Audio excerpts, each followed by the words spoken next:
Como vou saber se Deus está me chamando para o ministério? Nós já falamos no último vídeo sobre os dons que o homem deve possuir.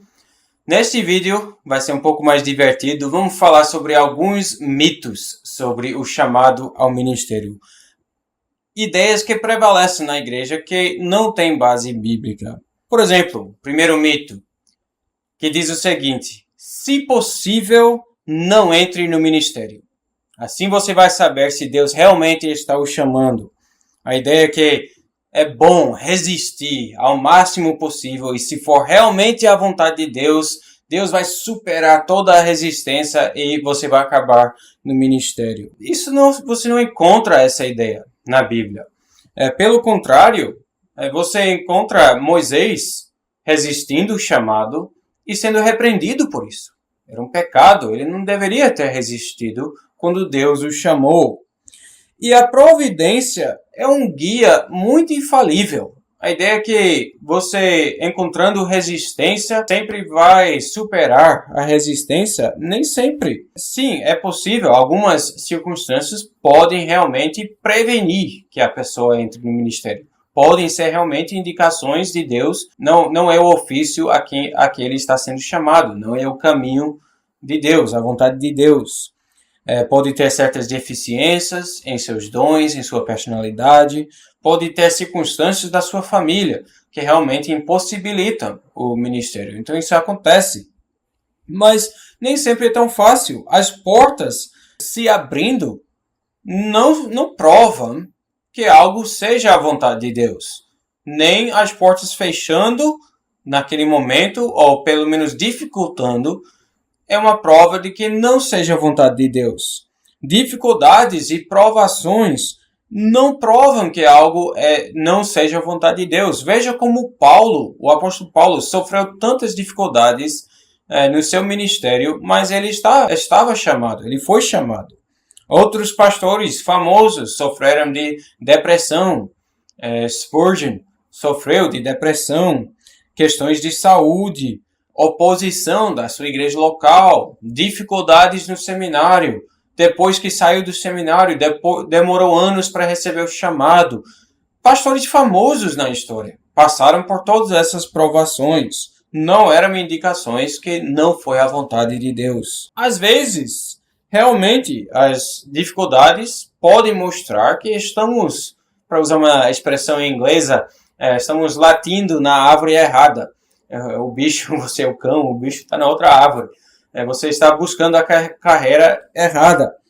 Mas às vezes as dificuldades não provam literalmente nada. Podem ser provações divinas, podem ser ataques satânicos, ou podem ser dificuldades normais desta vida. As portas abrem também para o falso profeta, tanto quanto que fecham ou parecem fechar para o verdadeiro profeta. Não devemos usar a providência como um guia infalível do nosso chamado. Um segundo mito que prevalece, a ideia de uma convicção irresistível. Isto é a prova de que você está sendo chamado. Eu me sinto convicto que Deus está me chamando, então já posso saber que Deus está me chamando. Não, às vezes isso é até ligado com uma experiência mística ou transcendental. O fato é, uma convicção irresistível deve ter peso para ninguém, fora talvez da própria pessoa. Não deve ter nenhum peso para a igreja, que tem a responsabilidade de avaliar os dons e as qualificações bíblicas desta pessoa. Só porque ele se sente convicto que está sendo chamado, não deveria pesar para o seminário que tem que o avaliar e as igrejas que tem que o avaliar. Tais experiências, então, só têm peso para a pessoa própria. O homem pode estar enganado. Ele pode achar suas deficiências como insignificantes. Mas a igreja tem todo o direito de avaliar. E tem esse dever de avaliar e pode, talvez, discordar. Muitas vezes, essas pessoas que dizem que estão convictas que Deus está chamando tal, quando não dá certo, ou eles não conseguem dar certo no seminário, ou a igreja não envia para o seminário, eles largam da sua denominação, vão para outra onde vão ser chamados, ou se não tem nenhuma, fundam sua própria igreja e assim acaba excomungando o resto do cristianismo para eles serem chamados, entre aspas, ao ministério, sendo auto-ordenados. De fato, todas as entrevistas com seminaristas ou candidatos ao ministério deveriam conter a pergunta: se nós não concordamos, você vai fazer o quê? Você vai sair da igreja? Vai buscar outra igreja? Qual vai ser sua resposta se a igreja discorda com você? E o candidato deveria estar disposto a se submeter ao bom juízo, bom julgamento dos seus pastores. Um terceiro mito é que os dons já são um chamado e basta a igreja reconhecer que a pessoa foi chamada. Sim, é verdade que quando Deus dota, Deus geralmente chama. Mas nem sempre. A pessoa pode estar enganado sobre seus dons, ou pode ser que Deus vai usar estes dons em uma outra função, que não seja ministério da palavra. Pode ser professor de escola, pode ser servir em uma função de evangelismo, pode ser um presbítero, poderia dirigir estudos bíblicos sem ser ministro da palavra. Então, os dons em si não provam nada ainda. Pode ser que tenha outros dons que capacitam um homem para servir em uma outra coisa para a qual a igreja ainda tem mais necessidade. Funciona de uma forma semelhante ao mercado de trabalho. Você pode ser, por exemplo, um ótimo matemático e um ótimo historiador. Então, você vai entrar em qual profissão? Você vai olhar o mercado, você vai ver as oportunidades e você vai julgar aonde que eu posso ser mais útil, onde eu posso usar meus dons da forma mais eficiente e produtivo. É a mesma coisa na igreja. Os dons em si não são ainda um chamado. O homem deve considerar sua maior utilidade no reino, não somente os dons que ele possui. Outro mito que prevalece é uma equivocação entre o chamado ao ministério no contexto local e o chamado ao evangelismo. Às vezes as pessoas confundem esses dois chamados, que são chamados distintos. O trabalho do pastor é distinto do evangelista. Ele vai cuidar, vai pastorear as ovelhas que já são ovelhas de Cristo. Diferente de um evangelista que está indo lá nas ruas ou em outros contextos chamando pessoas que não são igrejadas. O pastor local deve julgar seu sucesso não pelo número de pessoas acrescentadas à sua igreja.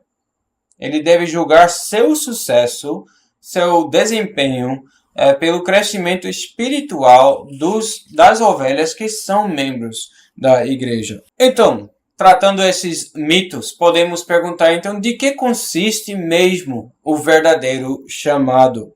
Eu vou destacar 3 coisas. Primeiro, vamos falar dos dons. Quando Deus dota, como falei, Deus geralmente chama. O dom, quando é usado na prática, no serviço da igreja, geralmente leva a um chamado. Se é um verdadeiro dom, se a pessoa realmente foi dotada de forma especial, geralmente a igreja reconhece isso quando o homem usa esses dons no serviço da igreja. Então, os dons. Segundo, o verdadeiro chamado consiste em um certo desejo. Não é errado desejar, almejar o ofício. 1 Timóteo 3, versículo 1.